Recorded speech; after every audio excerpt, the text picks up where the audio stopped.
We've fought bosses that tortured us through overwhelming force. There have also been bosses that posed the direst of threats to mankind when not kidnapping our fictitious love interests. But how many can do these things with a song on their lips? Let's take a look at video game bosses who like to sing, no matter the occasion, even when falling endlessly after defeat. GLaDOS, Still Alive, Portal. Perhaps the most well-known of boss songs is Portal's Still Alive. Sung by GLaDOS after Chell trounces her, it's a relatively upbeat number about the former's hatred for the latter.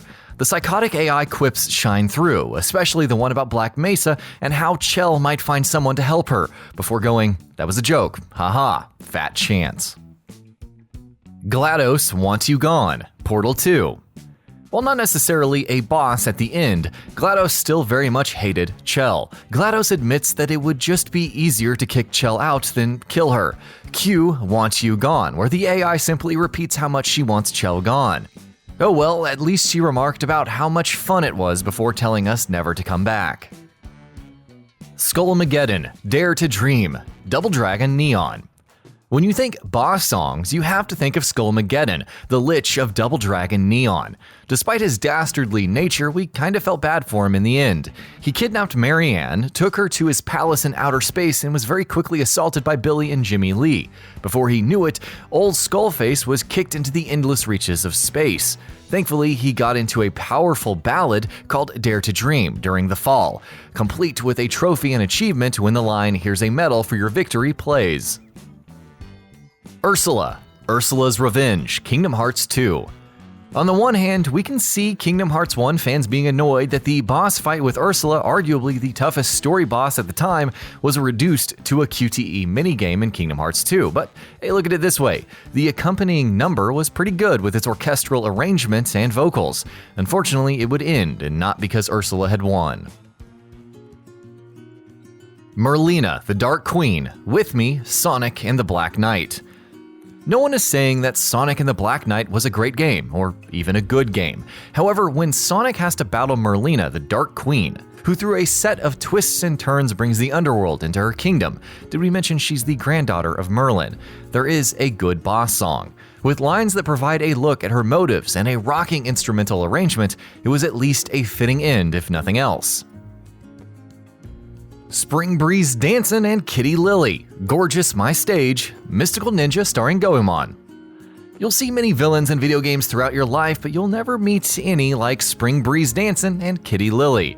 As part of the Peach Mountain Shoguns and Mystical Ninja starring Goemon for the Nintendo 64, the two are obsessed with performing and want to turn Japan into one big stage. So of course they churn out an awesome stage number called Gorgeous My Stage before battling the heroes' giant robot with their Peach Mountain battleship Balbera in the finale.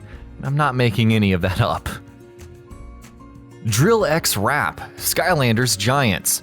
Despite the heavy auto-tune, Big Rig boss Drill X lays down some sick rhymes to go with the incoming beatdown. He'll knock you forward and back with a robo attack, because as it turns out, you are indeed messing with the wrong machine. Sadly, his demise sees Drill X unable to keep the beat as his systems begin shutting down. Truly a tragic end for an aspiring music career. Fortissimole, Notorious D.I.G., Crypt of the Necrodancer, Amplified. Compared to Drill X in Skylanders Giants, this song is a lot deeper and more raw. It's also way more mocking, as he proclaims his flow to be pyroclastic and his legend dynastic, before calling the player's skill at best average. Words truly do sting and he knows how to use them, and maintains a sick beat after death, unlike Drill X. Phantom of the Boipra, Mario plus Rabbids Kingdom Battle. Everything about this song is amazing. Yes, the boss is a rabid version of the Phantom of the Opera who's imaginatively named Phantom of the Boipra, but in terms of Mario roast, this takes the cake. The Phantom insults Mario's weight, his screaming of Mamma Mia when scared, and his limited range of catchphrases. He even throws in a "Your princess is in another castle" dig. Simply outstanding. Hex, It's a Small World, Disney Universe. The famous song, or infamous given how many people seem to hate it, is a mainstay of Disneyland's Fantasyland. In Disney Universe, the villainous Hex seems to leverage how much people dislike the song by putting out his own mix. So of course, it's a rock number with depressing lyrics and enemies beating the tar out of each other. Naturally. Johnny Charisma / The Joker, Who's Laughing Now? Batman Arkham Knight. This one's a stretch for sure, but it kind of works considering who the true final boss is. Singer Johnny Charisma is one of the patients afflicted with Joker's blood and is thus in danger of becoming the J-Man himself.